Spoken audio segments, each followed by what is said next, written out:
All right, so moving on to the final segment, I will be sharing, and we're going to switch things over from the NFL to the NBA side of things. Based off, this segment's going to be based off of what I see in the first month of the NBA season so far. I'll be sharing my biggest surprises and my biggest disappointments of the NBA season so far. And yes, these are so likely to change. This is just how I'm feeling after the first month of the NBA season, what action I have seen so far. I will share my biggest surprises and my biggest disappointments so far. So my biggest surprise, one of my biggest surprises are the Utah Jazz, and this should not be happening. This is what's amazing about sports. Any given team, no matter what the sport is, has has the ability to do something special.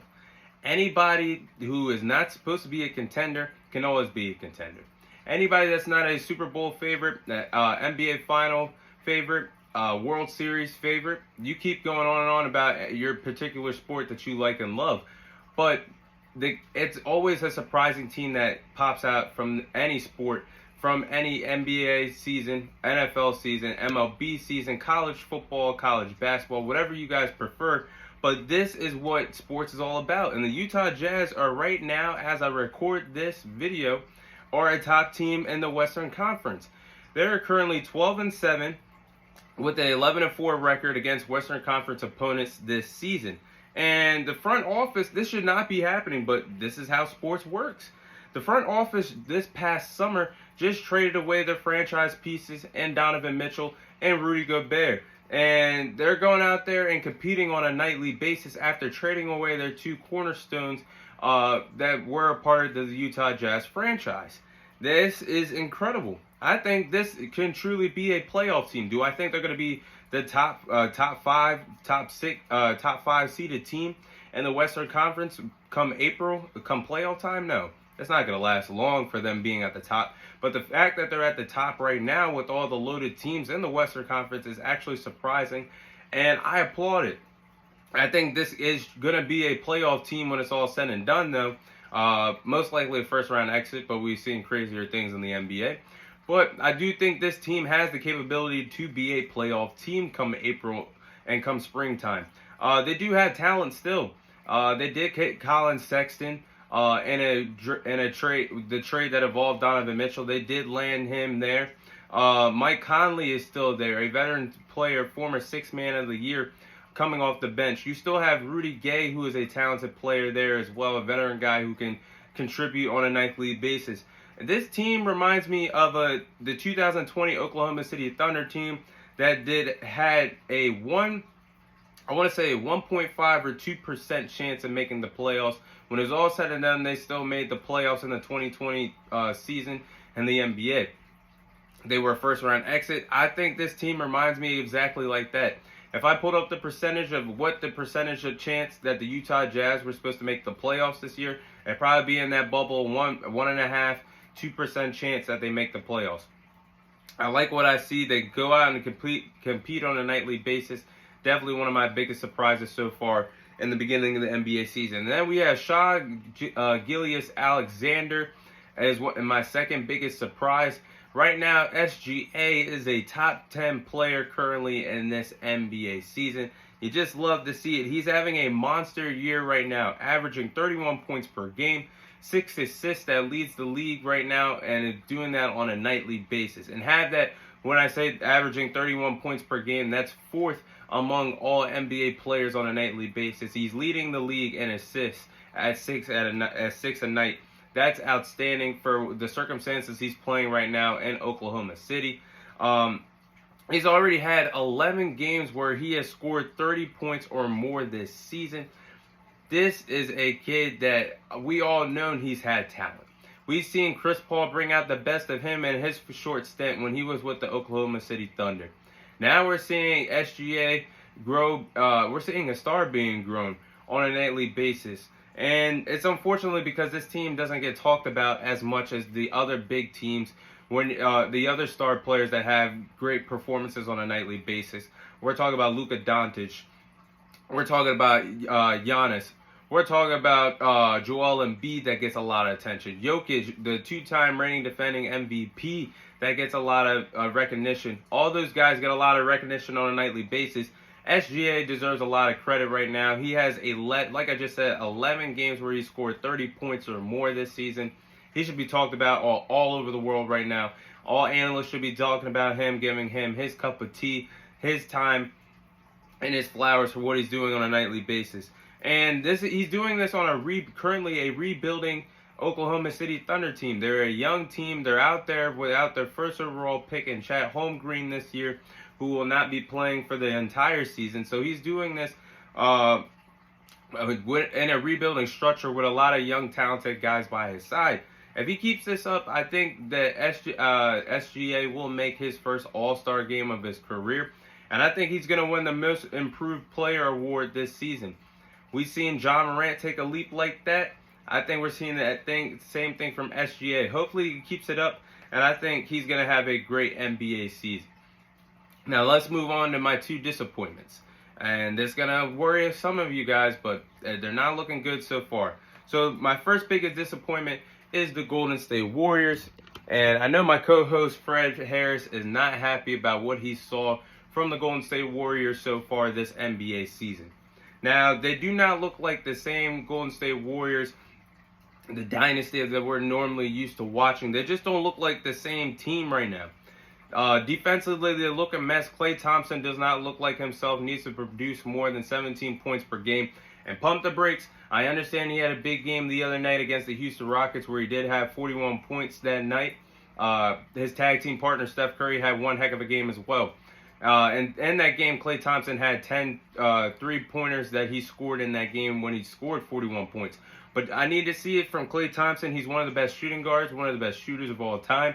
I need to see that more than just one big performance on a nightly basis. I know he's not going to be the same Klay Thompson that he once upon a time before the decimating injuries. But he can do better than 17 points per night when you're one of the best shooters on God's green earth. I need to see more from Klay Thompson. Draymond Green has not looked the same since he sucker punched Jordan Poole in practice. I think they're going to have an ultimatum, and I think they're going to move off of Draymond Green faster than what the world thinks. Maybe be traded by the deadline. I don't think he'll be a Golden State Warrior after this season. I think it's his last ride there. And then also, I'm seeing a lot of small ball. That's not going to help the Warriors defensively get back to where they should be, being one of the best teams in the NBA and having a chance to repeat as reigning defending NBA champions.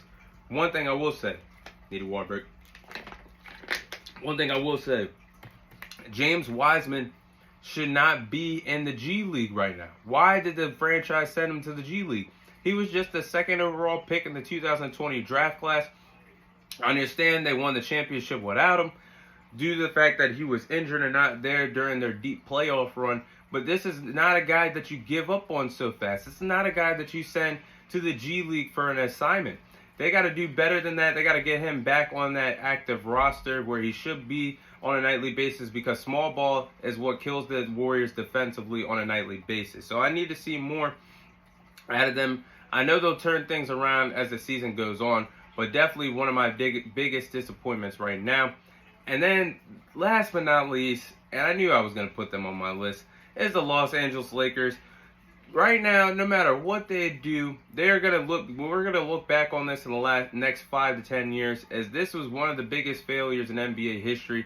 When you're talking about LeBron James playing together, when you're talking about Russell Westbrook playing together, when you're talking about Anthony Davis playing together, all three of these guys are certified Hall of Famers when it's all said and done. They are not looking like a trio, a big three that we expected to be bust. And this experiment out there in LA should be over. This is not winning basketball.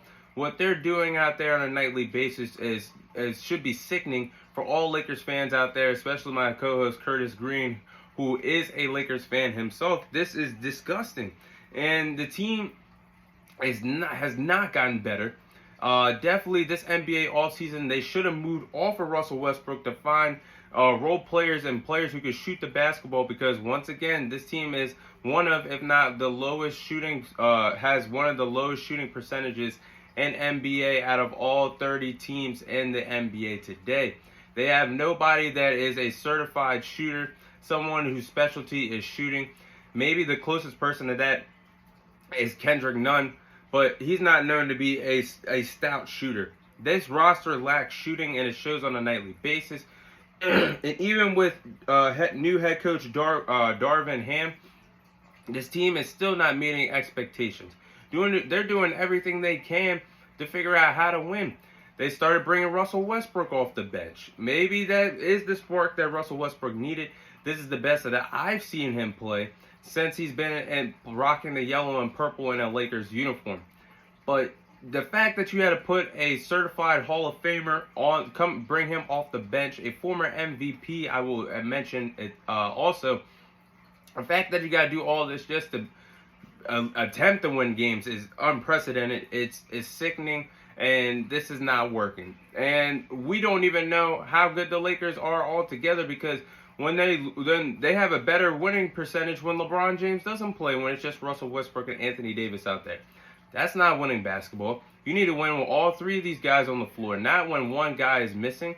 And if that's the case, then Russell Westbrook should have been traded this summer. Again, the franchise didn't want to give up on him, and you're paying the price because you don't have the right pieces around you to help LeBron James and Anthony Davis potentially win another championship.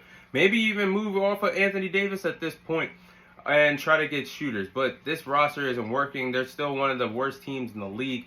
And it's disappointing because LeBron James' last remaining years that he is in his prime, one of the best players still on the planet, are going to be flushed down the toilet because this team is not going to be contending. And I still don't know why he signed that 2-year extension to stay with the franchise. It's just sickening. And definitely, if they make the playoffs, they're going to be a first-round exit. No ifs, ands, or buts about it. Definitely my second biggest disappointment is the Los Angeles Lakers this season. But those are my biggest surprises and biggest disappointments so far after the first month of the NBA season is completed. But that is all the time I have for you guys today. As of always, thank you guys for watching. Thank you guys for listening. This is your host, Thomas Tyree, signing off. And I'll see you guys on next week's episode.